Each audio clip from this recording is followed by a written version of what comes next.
নমস্কার, আপনারা দেখছেন সময় কলকাতার সময় নিউজ নিয়ে আমি পৃথা রয়েছি আপনাদের সঙ্গে। এখন চোখ রাখবো বিস্তারিত খবরে। এই মুহূর্তে নিঃসন্দেহে সবচেয়ে বড় খবর হলো কলকাতায় আইপ্যাকের অফিসে ইডি হানা। কর্ণধার প্রতীক জৈনের বাড়িতে পৌঁছেছেন অফিসাররা। এই খবর কানে আসা মাত্রই তার বাড়িতে পৌঁছেছেন পুলিশ কমিশনার গেছেন মুখ্যমন্ত্রী মমতা বন্দ্যোপাধ্যায়। এই মুহূর্তে আমাদের সাথে রয়েছেন আমাদের প্রতিনিধি সৌভিক সান্যাল। সৌভিক, তৃণমূলের আইটি সেল আইপ্যাকে ইডির হানা এবং মুখ্যমন্ত্রী আইপ্যাকের কর্ণধার প্রতীক জৈনের বাড়িতে পৌঁছে গিয়েছেন। এ তো মারাত্মক ঘটনা, কি বলবে, কি জানতে পারছো? তোমায় জানিয়ে হচ্ছে আইপ্যাকের অফিসে ইডি আলো সকালেই কর্ণধার প্রতীক জৈনের বাড়িতে পৌঁছেছেন অফিসাররা। সূত্রে খবর এই খবর কিন্তু আসা মাত্রই তার বাড়িতে পৌঁছেছেন পুলিশ কমিশনার মনোজ ভার্মা। গেছেন মুখ্যমন্ত্রী মমতা বন্দ্যোপাধ্যায়।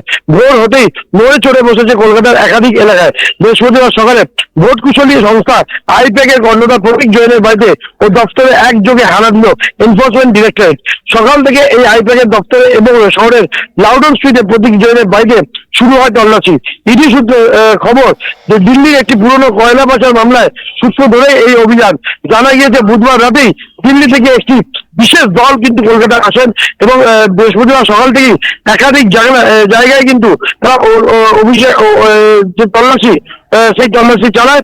পাশাপাশি তোমায় জানিয়ে রাখি যে কয়েক বছর আগে এই মামলার তদন্তে ঝাড়খণ্ড এবং কলকাতার বিভিন্ন জায়গায় তল্লাশি চালানো হয়েছিল। সেই সময় কয়লা পাচার মামলায় অনুপ মাঝি ওরফে লালাকে দিল্লি থেকে দেখে একাধিকবার জিজ্ঞাসাবাদ করেন তদন্তকারী সংস্থারা।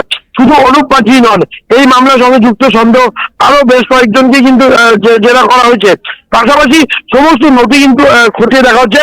ইতিমধ্যেই মুখ্যমন্ত্রী মমতা বন্দ্যোপাধ্যায় তিনি কিন্তু যে কর্ণধার প্রতীক জৈনের বাড়ি লাউডন স্ট্রিটে সেখানে গেছিলেন এবং সেখান থেকেই তিনি কিন্তু সাংবাদিক সম্মেলন করে পুরো বিষয়টা জানিয়ে তারপর তিনি কিন্তু এই মুহূর্তে যে আইপ্যাকের অফিস অর্থাৎ সেক্টর 5 এর যে আইপ্যাকের অফিস সেই অফিসেও তিনি যাবেন বলে এমনটাই জানিয়েছেন।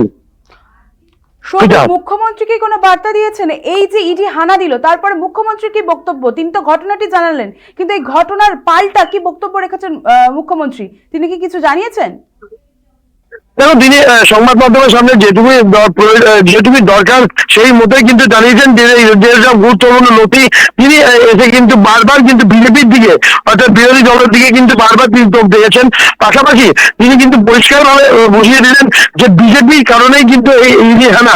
অর্থাৎ কিন্তু একদিকে যেমন ইডি আধিকারিকরা তল্লাশি চালাচ্ছে, অন্যদিকে মুখ্যমন্ত্রী কিন্তু বারবার তোপ দিয়েছেন বিজেপি অর্থাৎ বিরোধী দলের দিকে কিন্তু তোপ দিয়েছেন এবং বারবার কিন্তু তিনি হুঁশিয়ারিও দিয়ে গেলেন একই কথায়।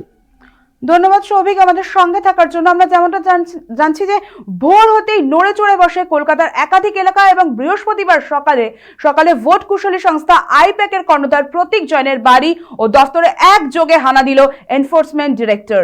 সল্টলেকে আইপ্যাকের দফতর এবং শহরের লাউডন স্ট্রিটে প্রতীক জৈনের বাড়িতে শুরু হয় তল্লাশি এবং ইডি সূত্রে খবর দিল্লির একটি পুরনো কয়লা পাচার মামলার সূত্র ধরেই এই অভিযান বলে তারা জানিয়েছে।